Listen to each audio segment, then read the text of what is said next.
Congress Raju rowdyism ಹೇಗಿತ್ತು, ಆತನ ದುರ್ವರ್ತನೆ ಯಾವ ರೀತಿ ಇತ್ತು, ಇದೆಲ್ಲವನ್ನ ಎಳೆ ಎಳೆಯಾಗಿ ನಿಮ್ಮ ಎದುರಿಗೆ ಬಿಚ್ಚಿಡ್ತಾ ಹೋಗ್ತೀವಿ.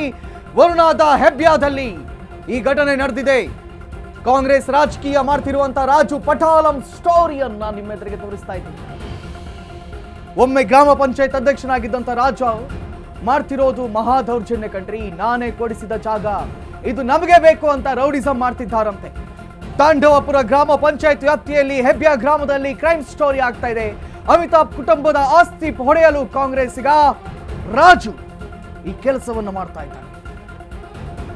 ಕಡೆ ಪಕ್ಷ ಬದುಕೋಕ್ ಬಿಡ್ರಿ ಅಂತ ಆ ಕುಟುಂಬ ಎಳೆ ಎಳೆಯಾಗಿ ಕೇಳಿಕೊಂಡ್ರು ಕೂಡ ಅದಕ್ಕೆ ಕೇರೆ ಮಾಡದೆ ರಾಜು ಅನ್ನುವವನು ರೌಡಿಸಂ ಮಾಡ್ತಾ ಇದ್ದಾನಂತೆ. ಎಲ್ಲಿ? ಮೈಸೂರಿನಲ್ಲೆಲ್ಲಿ? ವರುಣಾದಲ್ಲೆಲ್ಲಿ?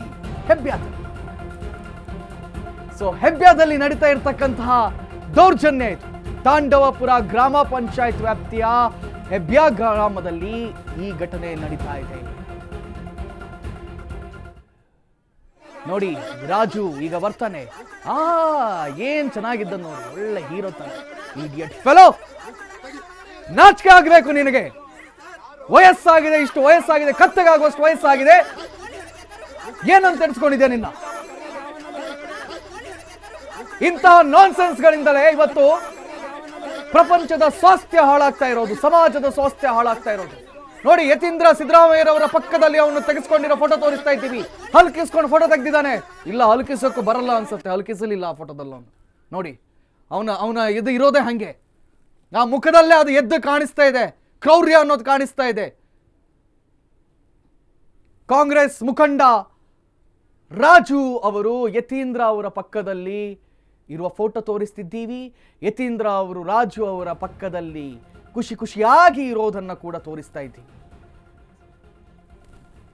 ಯತೀಂದ್ರ ಅವರು. ಸೊ ರಾಜು ಅವರೇ, ಏನ್ರಿ ಇದು? ಹಿಂಗೆಲ್ಲ ಮಾಡೋ ಸರಿ ಏನ್ರಿ?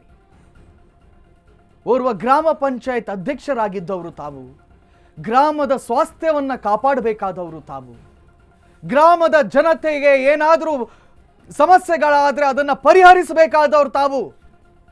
ಆದರೆ ಈ ರೀತಿಯಲ್ಲಿ ಹಿಂಗೆ ಹೊಡೆದ್ರೆ ಇದನ್ನ ಸಹಿಸೋಕ್ಕಾಗುತ್ತಾ? ಇದನ್ನ ಪ್ರಶ್ನೆ ಮಾಡದೆ ಬಿಡ್ತೀವ ನಾವು? 2025ರಲ್ಲಿ ತೆಗೆದಿರುವಂಥ ಫೋಟೋ ಇದು.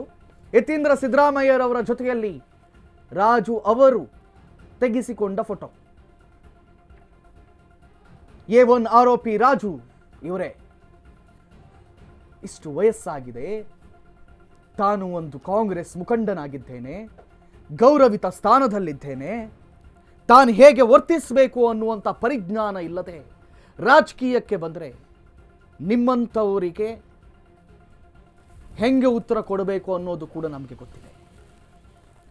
As A media house, as A journalist, ಯಾವುದೇ ಕಾರಣಕ್ಕೂ ಇದನ್ನು ಸಹಿಸುವಂಥ ಪ್ರಶ್ನೆನೇ ಇಲ್ಲ. ಇದನ್ನು ಖಂಡಿತವಾಗಿ ಪ್ರಶ್ನೆ ಮಾಡ್ತೀವಿ.